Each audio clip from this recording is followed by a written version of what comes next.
Driven by passion and fueled by curiosity, we drove up a small hill to reach the UNESCO World Heritage Site of Sanchi. The Sanchi Stupa envelops you in a benevolent embrace as you approach it. In many ways, it's a silent witness of the rise and decline of Buddhism in India.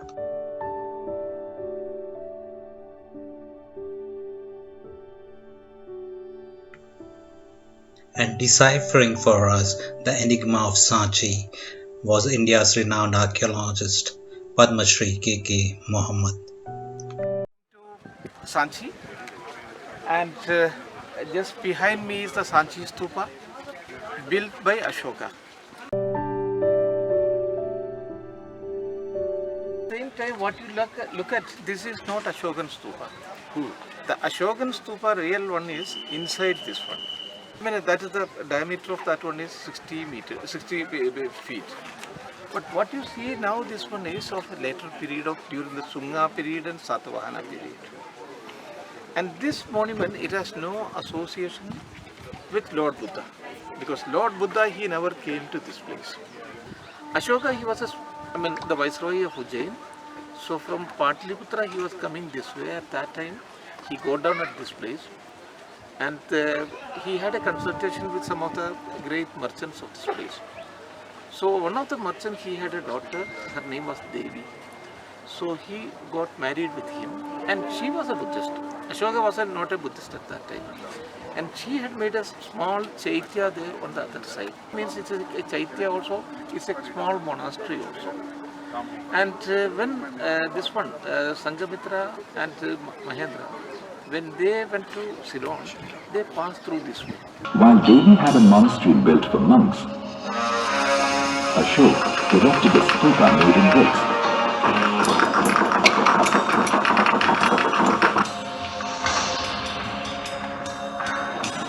Along with a 42 feet high Ashok's thumb or pillar.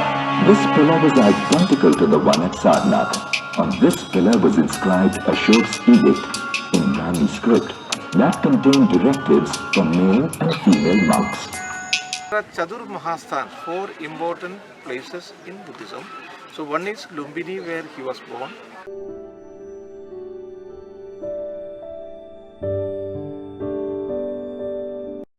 And the second place is Bodh Gaya, where he attained Buddhahood.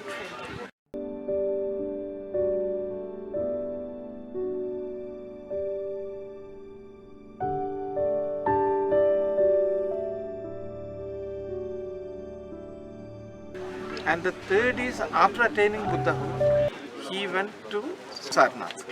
So there he made the first preaching and the first conversion of the people also.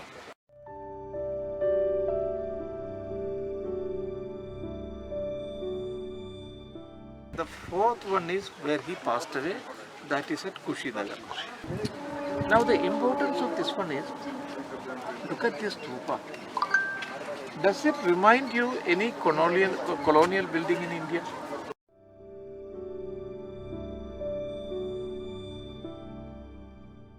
Rashtrapati Bhavan. So Rashtrapati Bhavan, it has been taken. I mean, that is the dome of Rashtrapati is the Okay, yes. that was taken from here, along with the railing. So you have 4 gateways here, and look at the carving, beautiful carving. It goes back to 2nd century BC. In 2nd century BC, nowhere in the world you have such beautiful carvings, and that too on hard stone. It is technically, we call it a kind of sedimentary rock.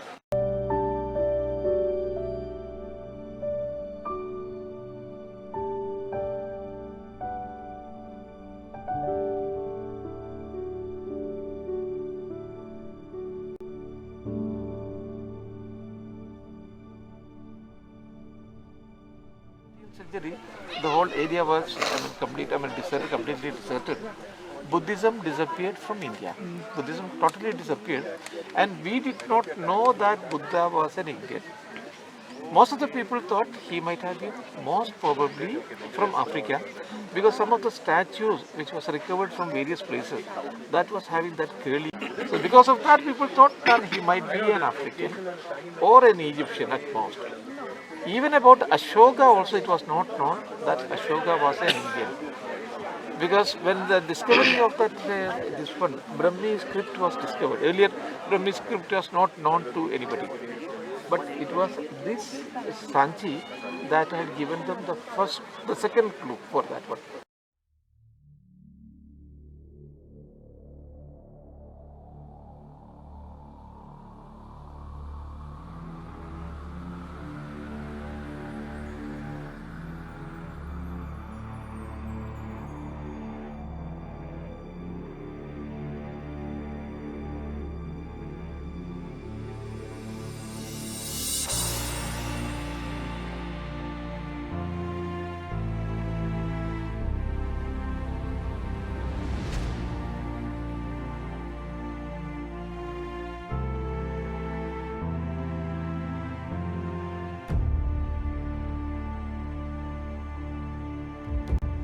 The southern gate was the first one to be built.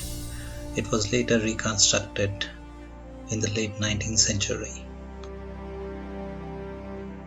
Of all the gates, the northern one, with its enchanting ornamentation and detailed carvings, is the best preserved one.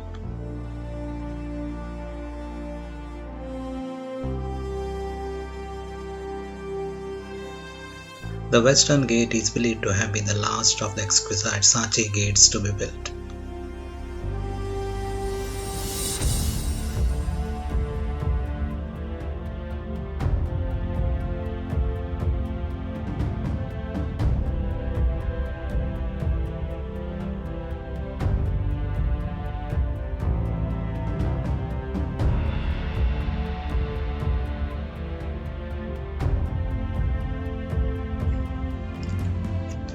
By a strange coincidence, it happens that the monuments of Sanchi, the noblest of all monuments that early Buddhism has bequeathed to India, are those about which least information is available to the public. Ancient Indian writers scarcely mention them. The Chinese pilgrims, who are such a mine of information regarding other Buddhist sites, pass them by in silence. Thus wrote Sir John Marshall in his book, A Guide to Sanchi.